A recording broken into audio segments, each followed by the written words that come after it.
El mundo es un juego de estrategias y quien conoce sus reglas juega mejor. Acá analizamos geopolítica, historia, tecnología y economía, de la mano de los mejores especialistas. Esto es Jaque al Caos, que la estrategia empieza por entender lo que pasa. Este episodio llega a vos gracias a NS Comex. En un mundo donde la geopolítica rediseña las cadenas de suministro y el comercio global cambia de reglas todos los días, tener el socio correcto marca la diferencia. NS Comex ofrece servicios y soluciones de comercio exterior para tu empresa, porque operar con estrategia no es un lujo, es una ventaja competitiva. Conócelos en nscomex.com. Bienvenidos al cuarto episodio de Jaque al Caos. En capítulos anteriores vimos que la clave para entender el orden detrás de los acontecimientos de nuestra época están en las tensiones entre las potencias dominantes, Estados Unidos, y la potencia emergente, China. Entre Washington y Pekín se corre una carrera tecnológica y el trofeo es la hegemonía en el siglo XXI. Mientras tanto, en la Patagonia Argentina, en el noroeste, San Juan, Catamarca, Salta, se está escribiendo uno de los capítulos más importantes de la historia económica del país. En este episodio vamos a hacer algo simple, mirar lo que está pasando en el mundo y preguntarnos qué significa para nosotros. ¿Cuáles son las oportunidades? ¿Cuáles los riesgos? ¿Y por qué las decisiones que se toman hoy en Washington y en Pekín son tal vez más importantes que las que se toman en Buenos Aires para el destino de la Argentina? Ahora sí, empezamos.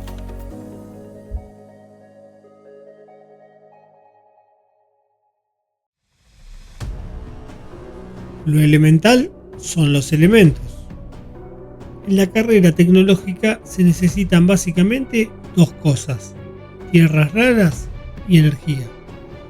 Tierras raras son minerales críticos para los chips, los semiconductores, los imanes de neodimio que hacen funcionar los motores eléctricos y los sistemas guía de misiles, que Estados Unidos no produce. China es el líder mundial indiscutido en tierras raras. Y aquí es donde vimos que cobraba sentido la hipótesis de la estrategia energética de Estados Unidos: controlar el comercio del petróleo y el gas mundial como forma de contrarrestar la dominancia china en tierras raras. Todo esto podría ser la causa de la guerra contra Irán, que trajo como consecuencia el bloqueo del estrecho de Hormuz, lo que provocó que se dispararan los precios del petróleo y el gas, los fertilizantes, entre otros materiales estratégicos como por ejemplo el azufre, que es un insumo esencial para producir cobre y níquel. ¿Y Argentina qué onda? Argentina no tiene la vaca atada, pero tiene la vaca muerta. Es la segunda reserva de gas no convencional del mundo y la cuarta de petróleo shale. El superávit energético podría superar los 10.000 millones de dólares este año, cuando hace 4 años teníamos un déficit de más de 4.000 millones. La guerra en Irán aceleró algo que ya estaba en marcha: las negociaciones para exportar gas natural licuado desde la Patagonia. Si a partir de la guerra entre Rusia y Ucrania, Europa comenzó a pensar que tal vez debería diversificar sus proveedores, a partir del conflicto en Hormuz, decidió que eso es una necesidad urgente. El horizonte que plantean los ejecutivos del sector energético es de una Argentina que en 2030 podría ser uno de los 5 exportadores de gas natural licuado más grandes del mundo. De 0 a top 5. No está mal. Pero no es solo vaca muerta, hay algo más en proceso y en el largo plazo puede ser igual o más importante. Argentina tiene casi todos los minerales que las dos superpotencias necesitan para la carrera tecnológica del siglo XXI: litio, cobre, tierras raras y uranio. Hablemos un poco de cada uno de ellos.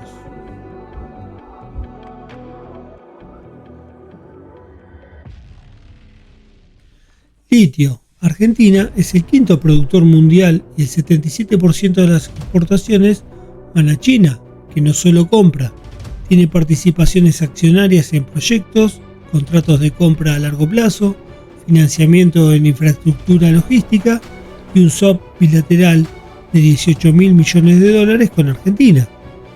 Frente a esto, Estados Unidos reaccionó con un acuerdo que es todo menos sutil.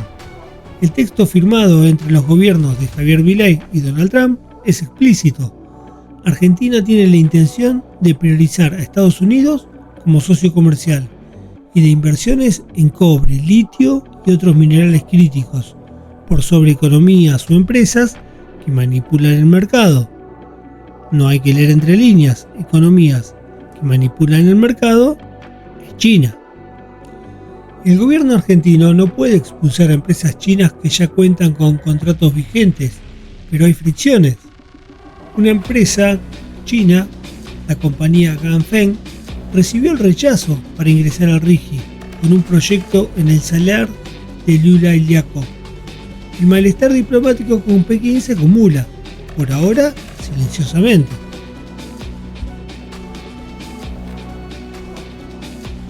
Cobre.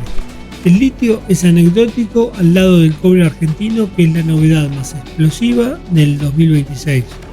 El cobre es para el presente lo que el hierro fue para el siglo XIX, y los números son de otra escala. En apenas 3 meses, Argentina acumuló anuncios de inversión por más de 10.000 millones de dólares en cobre. Mendoza habilitó la actividad minera tras 25 años de prohibición.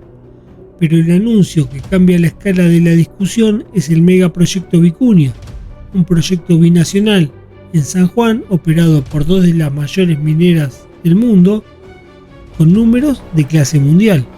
Inversión total de 18.100 millones de dólares en 3 etapas. Producción anual promedio de más de 500.000 toneladas de cobre, 800.000 onzas de oro y 20 millones de onzas de plata. Todo esto representa aproximadamente 10.000 millones de dólares anuales durante una vida útil estimada de 70 años y un aporte proyectado de 965 millones de dólares anuales en impuestos y regalías al Estado argentino. Y eso no es todo, seguimos con las tierras raras, el capítulo más silencioso y potencialmente más estratégico de todos. Ya sabemos que son 17 elementos químicos esenciales para las tecnologías que definen el siglo XXI y que China domina esa cadena con una precisión que da miedo. Y Argentina, los estudios disponibles cuantifican 190.000 toneladas, pero aplicando metodologías internacionales, el potencial a descubrir asciende a 3.3 millones de toneladas. El ex secretario de Minería, Eduardo Barrera, lo dijo claramente: lo raro no son las tierras, lo raro es que Argentina aún no haya tomado una decisión estratégica sobre ellas. Y por último, el uranio. Argentina tiene 17 proyectos uraníferos identificados, 14 de ellos en la Patagonia. Y el plan nuclear argentino presentado en diciembre de 2024 apunta a posicionar al país como potencial exportador de uranio, previendo específicamente el aumento de la demanda impulsado por los reactores nucleares modulares, que podrían ser la próxima generación en fuentes de energía. Ahora, si después de todos estos datos pensás que estamos condenados al éxito, para un poquito, porque esto es Argentina, papá.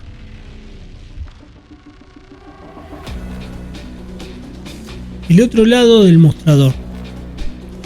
Lamentablemente, siempre hay otro lado del mostrador, y el mismo shock que encarece el gas y el petróleo para el mundo también impacta dentro de Argentina. No en forma simétrica, impacta, y por supuesto donde más nos duele, en el bolsillo, acelerando la inflación que ya venía lentamente aumentando antes del conflicto. Y por otro lado, el FMI redujo la proyección de crecimiento global para el 2026. Esto se traduce en un dólar más fuerte y tasas más altas. Y para un país que todavía tiene reservas netas negativas, que necesita acceso al crédito internacional y que tiene una importante deuda en dólares, un entorno de tasas altas y volatilidad global no es un chiste. Son el tipo de cosas que hacen que estallen las crisis económicas. De hecho, sin Vaca Muerta, Argentina hubiera quedado totalmente expuesta a la crisis de Medio Oriente, y el aumento de precios globales de la energía nos habría arrastrado una crisis de recesión, inflación, corrida cambiaria, en fin, lo que ya todos lamentablemente conocemos. Pero eso es anecdótico, porque los recursos están. La pregunta correcta no es qué hubiese pasado sin Vaca Muerta. La pregunta correcta es si tener los recursos es suficiente. La historia del siglo XX está llena de historias de países con recursos fantásticos y pueblos empobrecidos. También de países que convirtieron sus recursos en prosperidad real y duradera. La diferencia entre unos y otros no fue geológica, fue política, fue institucional, fue cultural. Quiero contarles dos historias. En realidad, la misma historia, pero con dos finales completamente opuestos. La primera historia es la de Noruega, que en 1969 descubrió petróleo en el Mar del Norte. Era un país de pescadores y de marineros. No tenía tradición minera ni experiencia en hidrocarburos. Tenía algo más valioso: instituciones sólidas y una decisión política clara. En lugar de privatizar las ganancias o dejar que las multinacionales se llevaran todo, el gobierno noruego creó Statoil, hoy Equinor, una empresa estatal que partió de cero y aprendió el negocio desde adentro. Impuso reglas claras a las multinacionales que quisieran operar, transferencia de tecnología, formar a trabajadores locales, y una parte sustancial de las ganancias se quedaba en el país. Pero la decisión más importante fue la que tomó en 1990, crear el Fondo Soberano de Riqueza. La idea era simple y radical al mismo tiempo. El petróleo es finito, se acaba. Las generaciones futuras también merecen beneficiarse de él, pensaron. Entonces, las ganancias no se gastan, se invierten en el exterior y solo se usa el rendimiento de esa inversión para financiar el presupuesto del Estado. Hoy, ese fondo vale más de 1.7 billones con B de dólares. Es el mayor fondo soberano del mundo. Equivale a más de $300.000 por cada noruego. Noruega es rica, y cuando el petróleo se acabe, Noruega va a seguir siendo rica. La segunda historia es la de Nigeria, que descubrió petróleo en 1956. Es el mayor productor de África y hoy el 63% de su población vive en la pobreza más extrema. Es uno de los países más pobres y desiguales del mundo. ¿Qué pasó? Lo que los economistas llaman maldición de los recursos. Las ganancias del petróleo se concentraron en élites políticas y militares. Las instituciones se corrompieron porque capturar la renta petrolera era más rentable que construir una economía productiva. El resto de los sectores se atrofió. El tipo de cambio sobrevaluado por los petrodólares hacía imposible competir. Y cuando el precio del crudo caía, el Estado colapsaba porque nunca había construido nada más. El delta del Níger, donde se extrae el petróleo, es hoy una de las regiones más contaminadas y conflictivas del planeta. Las empresas se extrajeron, las élites se quedaron con la comisión y el país quedó atrapado en un ciclo de dependencia, corrupción e inestabilidad. La diferencia entre Noruega y Nigeria no fue el petróleo, fue lo que cada país decidió hacer con él. Y esa decisión no la tomaron las empresas ni los mercados, la tomaron las instituciones, la política. La pregunta inevitable: ¿y nosotros, los argentinos, qué estamos haciendo? ¿Construimos instituciones que conviertan los recursos en prosperidad compartida? ¿O dejamos que la urgencia del corto plazo, la captura de rentas y la presión de los actores externos decidan por nosotros?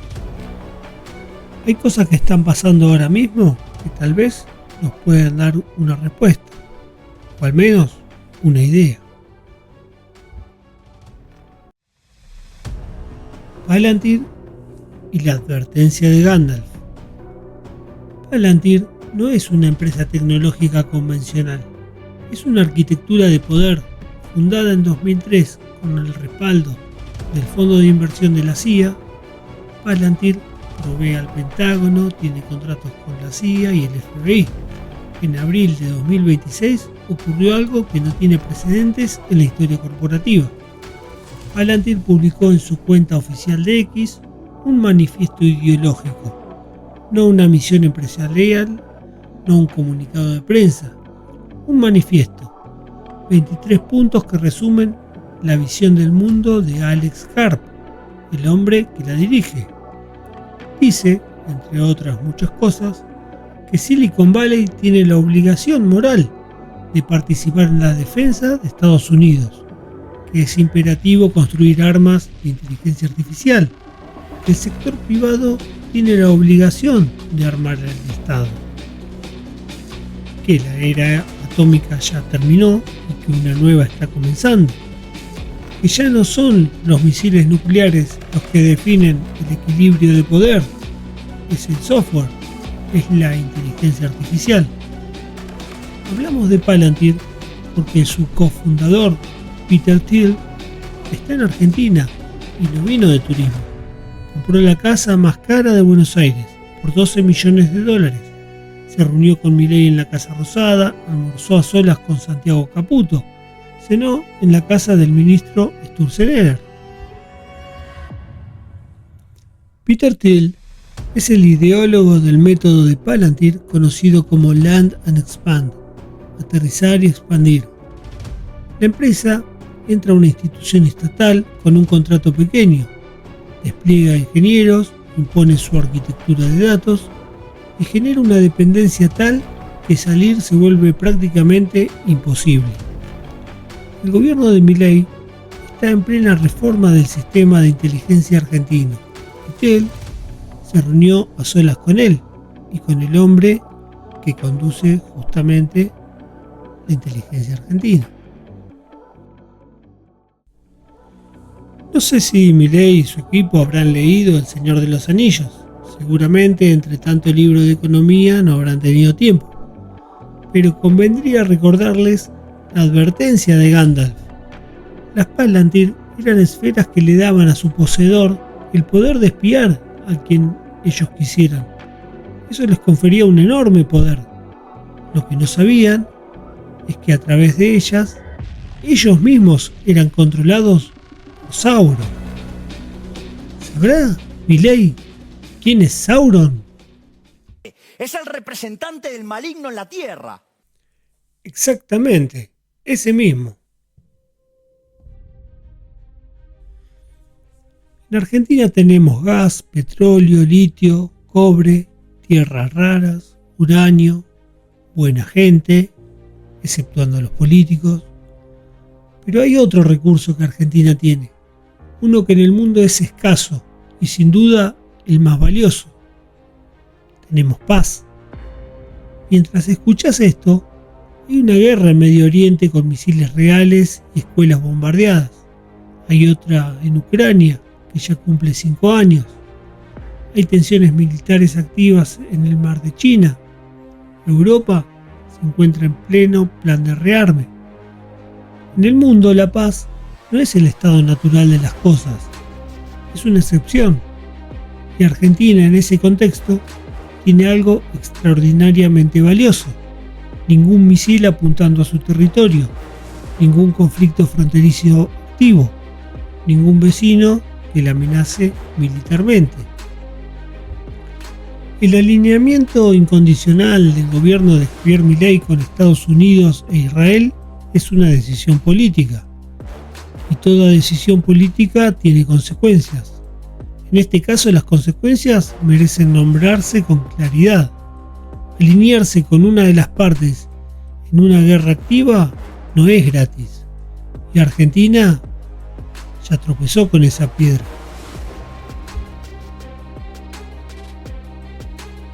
Pero hay otra pregunta aún más profunda, y para hacerla bien hay que mirar lo que Estados Unidos está haciendo con sus propios aliados.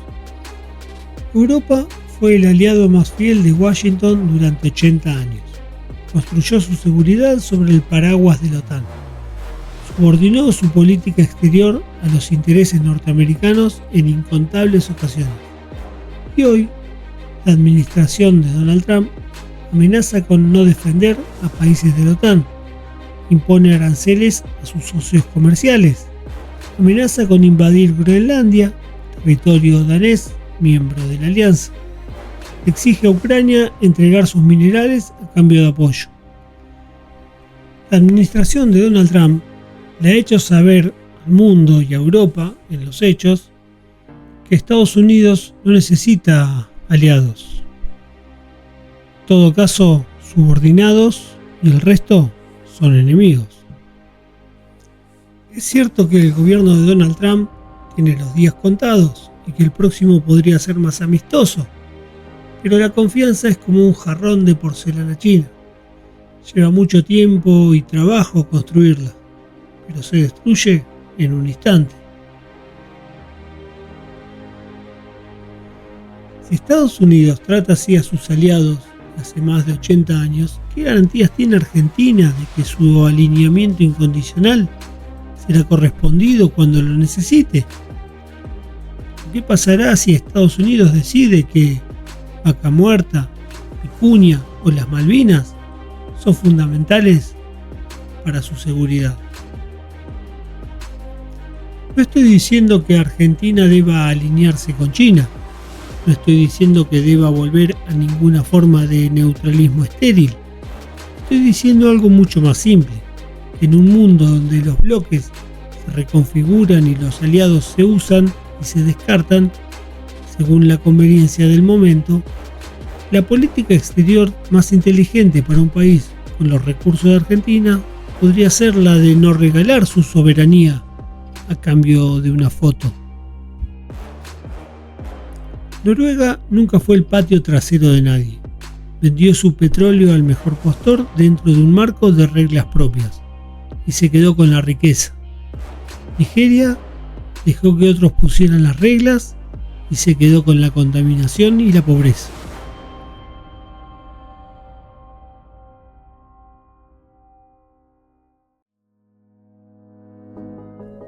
Argentina tiene los recursos que el mundo necesita, tiene la paz que el mundo envidia y tiene la historia suficiente para saber lo que pasa cuando se entrega lo primero sin cuidar lo segundo. La pregunta no es si tenemos los recursos, la pregunta es si tenemos la sabiduría institucional y política para convertirlos en prosperidad real, para todos y por mucho tiempo. En este momento estamos entrando en una rotonda que tiene dos salidas. Una va rumbo a Noruega, la otra rumbo a Nigeria. ¿Cuál vamos a tomar? Como siempre, el material de la investigación está en la descripción. Léelo, forma tu propio criterio y deja tus comentarios. Nosotros estaremos aquí en el próximo episodio intentando una vez más hacerle jaque al caos. Mi nombre es Lucas Terzano, gracias por escuchar y hasta el próximo episodio.